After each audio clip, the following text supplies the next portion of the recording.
My name is Daniel Berahulak, and I'm a photojournalist. My mission is to capture what is going on in the world right now.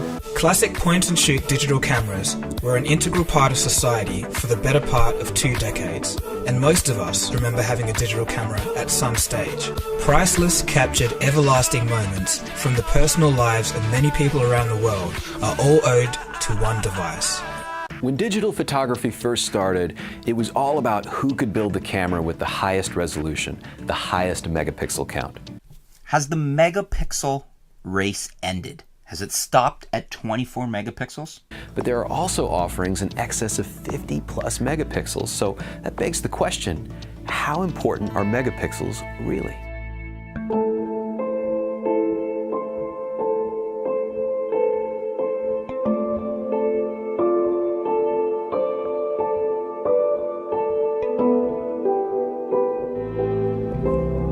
I love owning a high-resolution camera. In this case, a Sony a7R II with 42 megapixels. But there's something more important, more valuable to me. So what makes a good smartphone camera? It's just, more megapixels is better, right? No. Well, what's more important than megapixels? And that is dynamic range. So the sensor is the most important piece of hardware when it comes to image quality. There are good sensors, there are bad sensors, there are different. Phone cameras are all fixed aperture lenses, and generally the bigger the better, because the more light you can let in. So the best smartphone cameras now have f2.0, sometimes even f1.9 or f1.8 apertures, which is great for letting, like I said, a ton of light in and also getting a little bit of separation between your foreground and background with a shallow depth of field. Today, megapixels do matter. Having a lot of megapixels allows you to reframe your shot in post, so you can literally compose your shot after the fact and still have enough resolution. But dynamic range is still more important to me. Now, for those that don't know what dynamic range is, it describes the range of brightness that your camera sensor is able to record. What that essentially means in the real world is that your camera is able to retain the detail in the shadows and in the highlights. So when you're shooting on a really bright sunny day and you got those really deep shadows on the model's face or the wedding party, you're able to boost the shadows without degrading your photo, without getting all this noise in the shadows. Like my Sony a7R II has amazing dynamic range, and that's why I absolutely love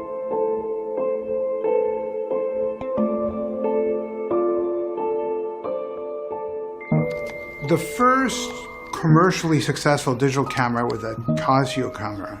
When that came, I really realized, together with the cell phone, it becomes the Polaroid of the 21st century. Before the advent of the digital camera, when you took a photo, you had no way of really knowing if that shot was good or a total mess. Damn it. Link generator? No. Something in the email authenticator. I think it was a day like any of the other days. She was late. Honey? Honey? Oh. Did you grab your phone? Phone.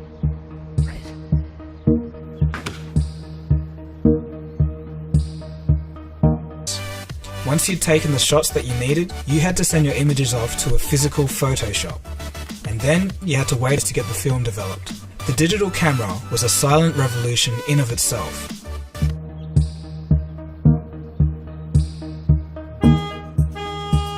It's one of the few occurrences where you have a chance to speed and not be stopped. Honey, can you please slow down?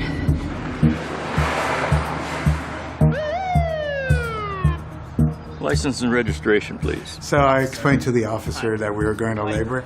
The officer was funny. He said, I heard that line before.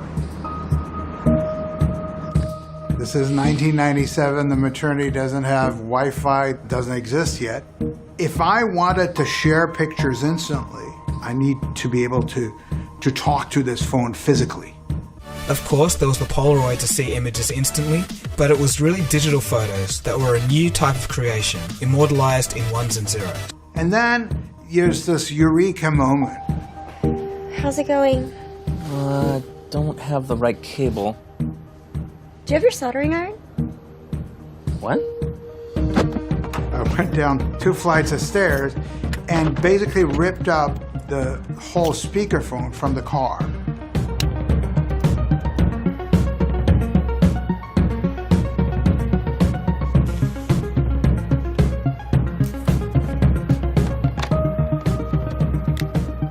So it should be working. Give it a shot.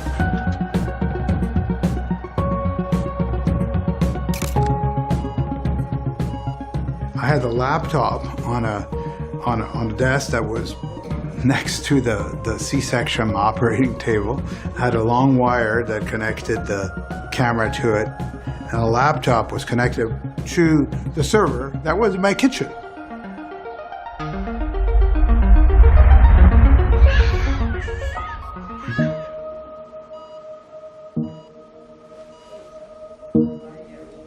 I'm holding the baby in my left hand, and I'm holding the camera in the other one.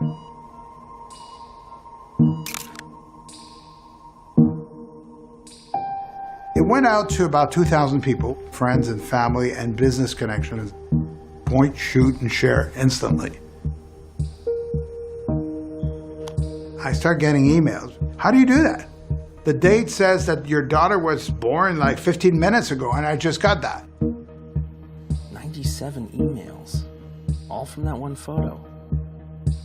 On that day, June 11th, 1997, there were two births, and most important was my daughter Sophie, obviously, and the camera phone. There's a very profound impact of instant imagery and sharing imagery that is going to change society and the way people evolve.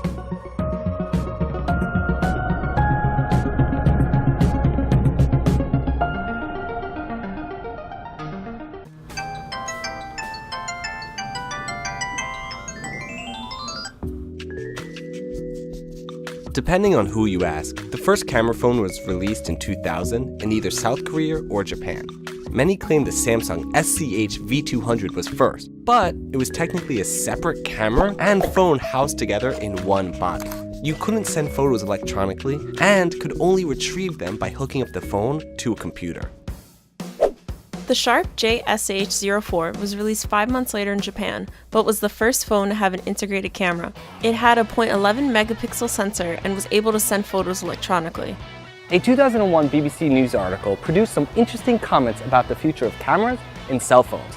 The LG KE850 Prada was the world's first cell phone with a touchscreen, released in May 2007. A month later, the iPhone 1 dropped, which popularized the touchscreen for modern consumers. It was one of the first modern smartphones with a touchscreen instead of a physical keyboard. However, the iPhone's 2 megapixel sensor and lack of features left a lot to be desired for its camera. In fact, the cameras in cell phones would take a back seat at this point in history. Instead, manufacturers focused on interconnectivity and user experience with smartphones. The modern smartphone was well on its way.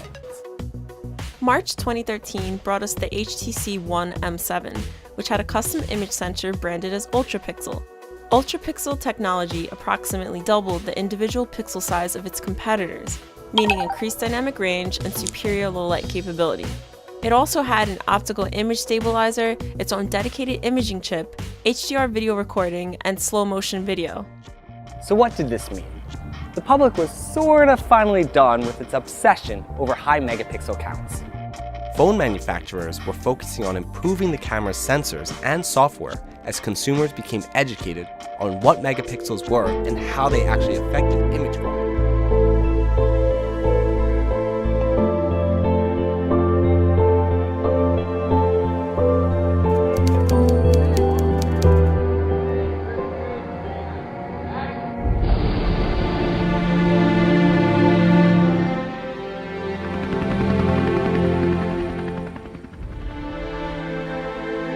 We are also very fortunate this day and age, as there is so much great camera choices out there in the marketplace.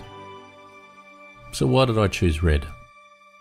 Look, at the end of the day I need a workhorse, something that won't let me down, and it has to tick as many of my boxes as possible. What I use day to day has to fall into three major categories. Image quality being number one. It has to be easy to use, on set and all the way through the post-production process. Third is size and weight. I've never been emotionally connected to brand names or logos. I've just jumped between cameras my whole working career.